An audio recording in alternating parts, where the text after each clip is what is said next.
Hi friends, Russia Ukraine యుద్ధం ముగింపు దశకు వస్తున్న వేళ ప్రపంచంలో మరో యుద్ధం మొదలయ్యే అవకాశాలు కనబడుతున్నాయి. అమెరికా ఇరాన్ల మధ్య యుద్ధం జరిగే అవకాశాలు కనబడుతున్నాయి.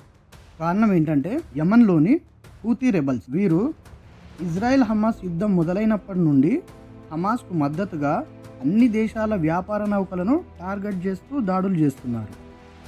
ఇజ్రాయెల్ హమాస్ యుద్ధం ముగింపు దశకు వస్తున్న ఈ హూతీ రెబల్స్ మాత్రము వ్యాపార నౌకలపైన దాడులు ఆపడం లేదు. అందుకని 3 రోజుల క్రితము అమెరికా యమన్లోని ఈ హూతీ రెబల్స్పై బాంబింగ్ చేసింది, దాడి చేసింది. అందుకు కోబడ్డ ఈ హూతీ రెబల్స్ అమెరికన్ వ్యాపార షిప్లపై దాడులు చేస్తామని హెచ్చరించింది. America president Donald Trump business పట్ల ఎంత స్ట్రిక్ట్గా ఉంటాడో మనందరికీ తెలుసు.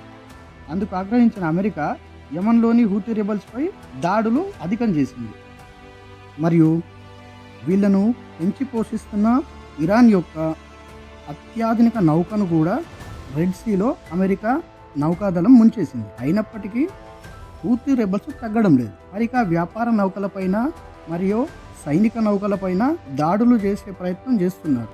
ఈ దాడులను కారణంగా చూపిస్తూ అమెరికా హూతీలతో పాటు ఇరాన్ కూడా ప్రతిఫలం అనుభవించాల్సిందే అని హెచ్చరించింది. అమెరికా ఇరాన్ల మధ్య యుద్ధం కనుక మొదలైతే ప్రపంచానికి మరొక ఆర్థిక ఇబ్బందులు మొదలైనట్టు.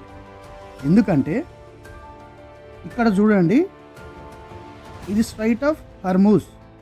ఇక్కడ నుండే 40% అంతర్జాతీయ వ్యాపారం జరుగుతుంది మరియు 35% క్రూడ్ ఆయిల్ వ్యాపారం జరుగుతుంది. చైనా, మన ఇండియా కూడా 30 నుంచి 40% క్రూడ్ ఆయిల్ ఈ దారి నుంచే వస్తుంది. ఇరాన్ తెగేసి చెప్పింది ఏంటంటే యుద్ధం లాంటి సిచ్యువేషన్ కనుక వస్తే మేము ముందుగా ఈ దారిని బ్లాక్ చేస్తాము అని. అదే కనుక జరిగితే ప్రపంచవ్యాప్తంగా ఆర్థిక ఇబ్బందులు తప్పవు. మరీ ముఖ్యంగా చైనా, మన ఇండియా లాంటి ఆయిల్ ఇంపోర్టర్ దేశాలపైన ఈ ప్రభావము మరీ తీవ్రంగా ఉంటుంది. ఇలాంటి ఇన్ఫర్మేషనల్ వీడియోస్ చూడడానికి, అప్డేట్స్ తెలుసుకోవడానికి మన ఛానల్ని సబ్స్క్రైబ్ చేసి మన ఛానల్కి సపోర్ట్ చేయండి. Thank you so much.